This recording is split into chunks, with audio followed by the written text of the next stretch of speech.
गंगापुर का देसाई परिवार बहुत ही खुशहाल परिवार था। अशोक और लता की जान थे उनके बच्चे शारदा और रवि।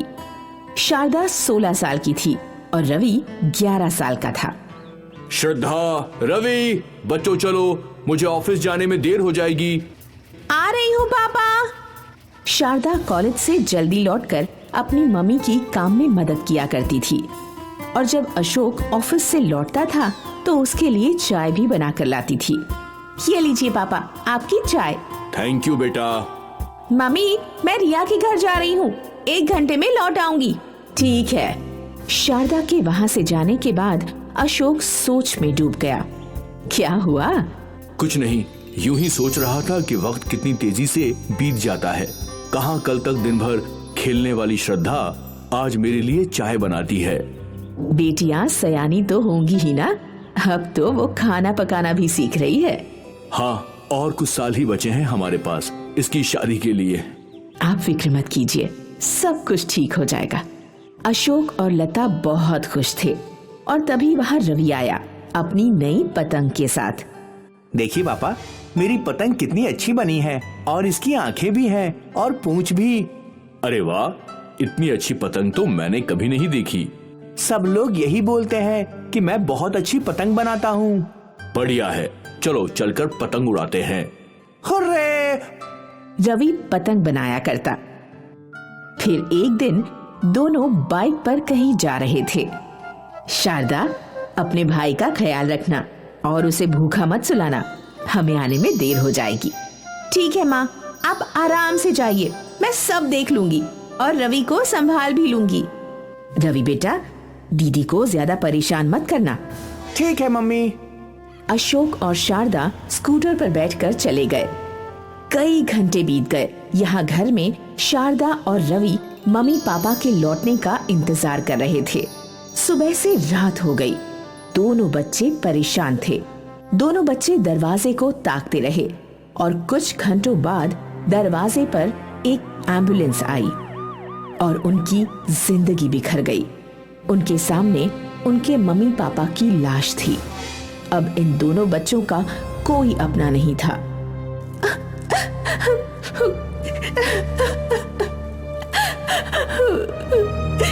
अब हम क्या करेंगे दीदी? हमारा कौन ख्याल रखेगा? तू फिक्र मत कर, मैं हूं ना, मैं तेरा ख्याल रखूंगी। माँ ने मुझे कहा था। शारदा, अपने भाई का ख्याल रखना और उसे भूखा मत सुलाना, हमें आने में देर हो जाएगी। अब से मैं ही तेरी माँ हूँ। उस दिन से शारदा ने अपने छोटे भाई रवि की जिम्मेदारी संभालनी शुरू कर दी।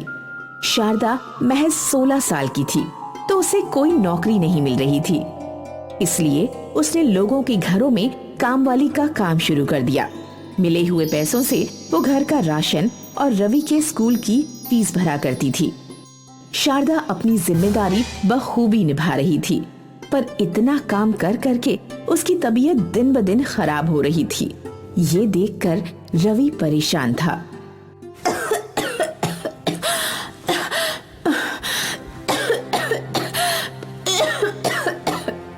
रवि हमेशा सोचता रहता कि वो कैसे अपने दीदी की मदद करे। लेकिन मैं कर भी क्या सकता हूँ, मैं इतना छोटा हूँ। एक दिन रवि स्कूल से लौट रहा था कि उसका ध्यान एक बड़े से पोस्टर पर गया। लिखा था महासंक्रांति स्पेशल विशाल पतंग प्रतियोगिता। फर्स्ट प्राइज 2 लाख रुपए, सेकंड प्राइज 1 लाख रुपए और थर्ड प्राइज 50,000 रुपए।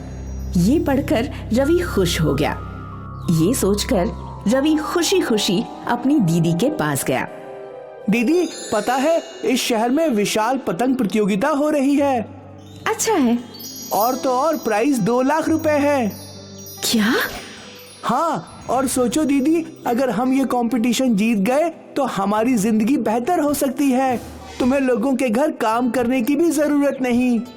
हाँ, वो तो है, पर अगर हम ना जीते तो कोई बात नहीं, पर अगर हम जीत जाएंगे तो सब कुछ सही हो जाएगा। रवि की इस बात ने शारदा के मन में भी आशा की किरण जगा दी। वो भी अच्छी जिंदगी के बारे में सोचकर मुस्कुराने लगी। पर इसके लिए मुझे पैसे चाहिए। कितने पैसे? कम से कम 1000। इतने सारे पैसे हैं तो मेरे पास, पर वो तेरी अगले महीने की फीस के लिए हैं। दीदी मुझे लगता है कि मैं जीत सकता हूँ। हमें इस कंपटीशन में हिस्सा लेना चाहिए।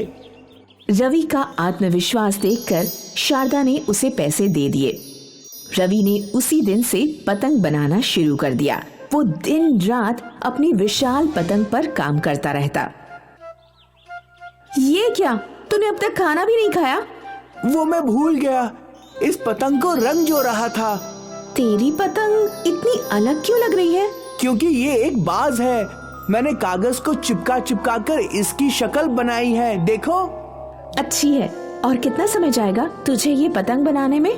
अब बस एक और दिन। अच्छा है। और कंपटीशन कब है? परसों मकर संक्रांति के दिन। ठीक है। शारदा रवि के लिए खाना लेकर आई। चल आकर। क्या क्या क्या क्या कर रहा है? तू अपना काम कर, मैं तुझे खाना खिलाती हूँ। रवि के होठों पर मुस्कान आ गई और वो खुशी खुशी खाना खाने लगा। इन दोनों भाई बहनों के बीच का प्यार ही इनकी ताकत थी, जो इन्हें मुश्किलों में भी साहस देती थी। अगली सुबह रवि की पतंग तैयार थी। देखो दीदी, मेरा बाज तैयार है आसमानों में उड़ने के लिए। अरे वाह, ये तो बहुत सुंदर और बड़ी है। और मजबूत भी। भगवान करे तेरी सारी इच्छाएं पूरी हों। और आपकी भी। मकर संक्रांति का त्योहार शुरू हुआ। शारदा ने घर में रंगोली बनाई और रवि कंपटीशन में जाने की तैयारी कर रहा था। रवि, अब तक तैयार हुआ या नहीं? हो गया दीदी, चलिए। ये ले प्रसाद खा, भगवान हमारी जरूर मदद करेंगे। अब चलिए दीदी, देर हो रही है। दोनों विशाल पतंग प्रतियोगिता में पहुंच गए। वहां ढेर सारी बड़ी बड़ी पतंगे थी। रवि ने अपना नाम कंपटीशन में लिखवा दिया। अरे बाप रे, यहाँ तो इतनी सारी पतंगे हैं। कोई बात नहीं दीदी, आप बस मुझ पर विश्वास रखो। ठीक है। अब रवि ने अपनी पतंग को उड़ाना शुरू किया। वहां रवि से भी ज्यादा बड़े आकार की पतंगे थीं। पर जैसे ही रवि की पतंग आसमान में उड़ी, उसके पंख खुलने लगे, उसका बाज और बड़ा हो गया। सारे जजेस चौंक गए। रवि की पतंग ऐसी लग रही थी कि मानो सच में बाज उड़ रहा हो। रवि की पतंग को फर्स्ट प्राइज मिल गया और साथ ही 2 लाख रुपयों का चेक भी। वो चेक रवि ने अपनी दीदी के हाथ में दे दिया। मुझे तो यकीन ही नहीं हो रहा। क्यों नहीं, आपने ही तो कहा था कि सब कुछ ठीक होगा, तो अब सब ठीक होगा। अब आपको इतनी मेहनत करने की कोई जरूरत नहीं। शारदा अपने आंसू ना रोक पाई और उसने अपने छोटे भाई रवि को गले लगा लिया। रवि और शारदा ने छोटी सी दुकान खोल ली और उस दिन के बाद उनकी जिंदगी बदल गई। शारदा ने फिर से कॉलेज जाना शुरू कर दिया और रवि अपनी बहन की मदद करने लगा दुकान चलाने में। और इसी तरह मिल बांटकर दोनों भाई बहनों ने अपनी जिंदगी बेहतर बना ली।